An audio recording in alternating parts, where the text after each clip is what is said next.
अरे गजब हो गया, गजब हो गया। जगन्नाथपुरी के मंदिर में आज सुबह सुबह इतनी भागदौड़ क्यों मची है? पंडा पुजारी इधर से उधर भाग रहे हैं, किसी के हाथ में गर्म पानी है तो कोई वैद्यों को बुलाने जा रहा है। बात क्या है? भीतर जाकर देखा तो दृश्य ही कुछ और है। हमारे कालिया ठाकुर जो कल तक सोने के आभूषणों में लदे हाथी जैसी चाल चल रहे थे, आज कंबल ओढ़कर लेटे हैं। बलभद्र जी पूछ रहे हैं, अरे क्या हुआ तुझे? तो जगन्नाथ जी ने अपना पेट पकड़ रखा है, मुंह बनाकर बोले, दाऊ दादा आज तो प्राण निकल रहे हैं। उई माँ, बहुत जोर का दर्द है पेट में। इतने में वहाँ लक्ष्मी जी भी आ गयी। उन्होंने आते ही प्रभु के माथे पर हाथ रखा और डांटते हुए बोली, कल तो मेरी एक नहीं सुनी, बड़ा ठंडा ठंडा पानी चाहिए था ना। लो अब आ रहा है आनंद। जगन्नाथ जी रजाई से मुंह निकाल कर बोले, देवी यहाँ जान निकल रही है और तुम्हें ताने मारने हैं। अरे कुछ औषधि तो दो।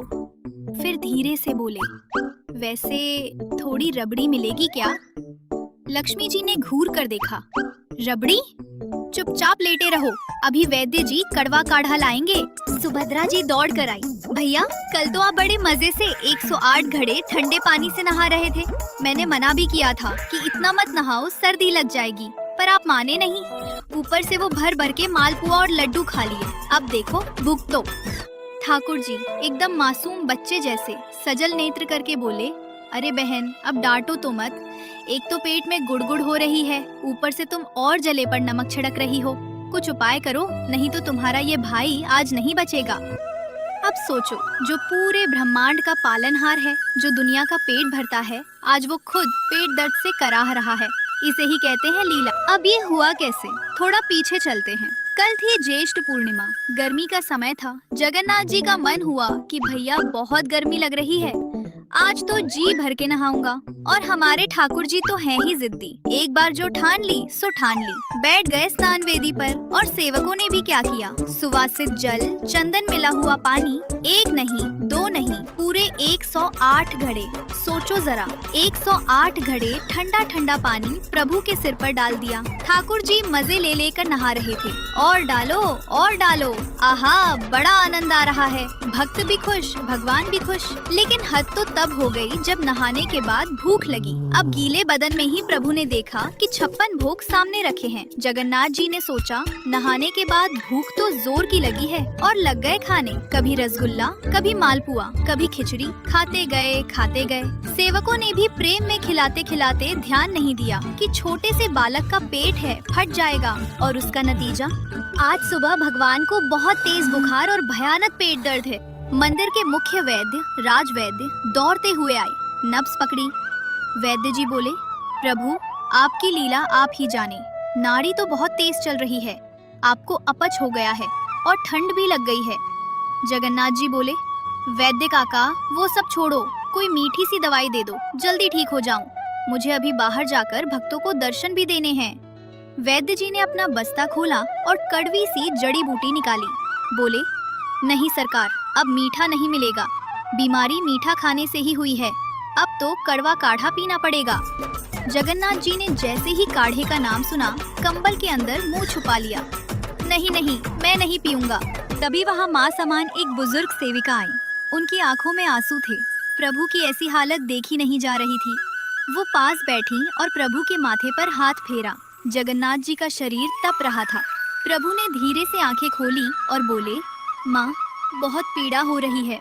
माँ बोली, मेरे लला तुझे नजर लग गई है, दुनिया भर की नजर उतारने वाला आज खुद बीमार पड़ा है, तू चिंता मत कर। उसी रात जब जगन्नाथ जी दर्द में कराह रहे थे, तो उन्होंने स्वप्न में उस माँ समान सेविका और राजवैद्य को निर्देश दिया। ठाकुर जी बोले, देखो अब मुझे ये घी, दूध, मलाई, 56 भोग ये सब मत खिलाना, मेरा पेट बहुत भारी हो गया है। अब अगले 15 दिन तक मैं बीमार रहूंगा। सेविका ने पूछा, तो आप क्या पाएंगे प्रभु, भूखे रहेंगे क्या?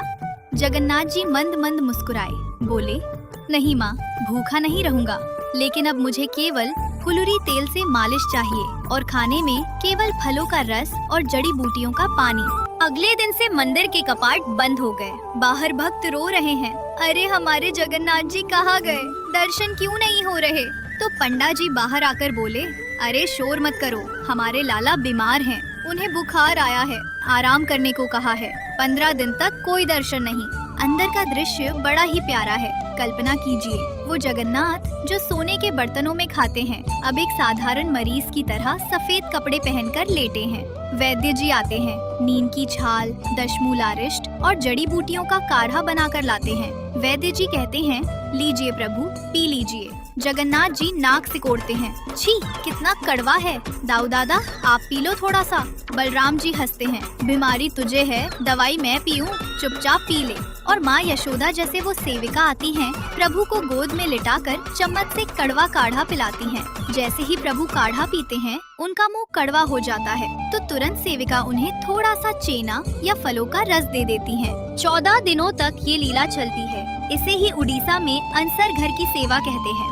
इन दिनों में भगवान को कोई तुलसी नहीं चढ़ती, घंटी नहीं बजती, जोर से मंत्र नहीं बोले जाते। बिल्कुल वैसे ही जैसे हमारे घर में कोई बच्चा बीमार हो तो हम शांति रखते हैं। जगन्नाथ जी इस लीला से हमें क्या समझा रहे हैं? कभी सोचा है आपने, वो जगत के नाथ होकर भी बीमार क्यों पड़ते हैं?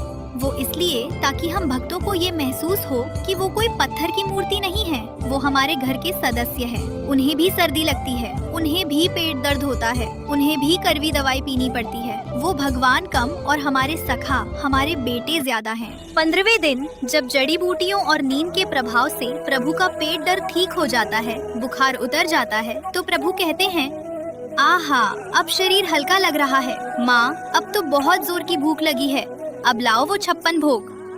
वैद्य जी हंसकर कहते हैं, हाँ प्रभु अब आप स्वस्थ हैं, अब तैयार हो जाइए। और फिर 15 दिन बाद जब भगवान बाहर आते हैं तो उनका रूप ही अलग होता है, एकदम ताजे, सुंदर और नव यौवन से भरे हुए, जिसे हम नव यौवन दर्शन कहते हैं। और उसके ठीक बाद वो रथ पर बैठकर निकलते हैं गुंडीचा यात्रा के लिए, ये बताने के लिए कि देखो भक्तों, मैं ठीक हो गया हूँ, अब मैं खुद तुम्हारे पास आ रहा हूँ। तो बोलिए, ऐसे नटखट, ऐसे प्यारे, बीमार पड़ने वाले भगवान और कहाँ मिलेंगे? अगर आपको ये वीडियो पसंद आई हो तो लाइक, शेयर और सब्सक्राइब करना ना भूलें। जय जगन्नाथ।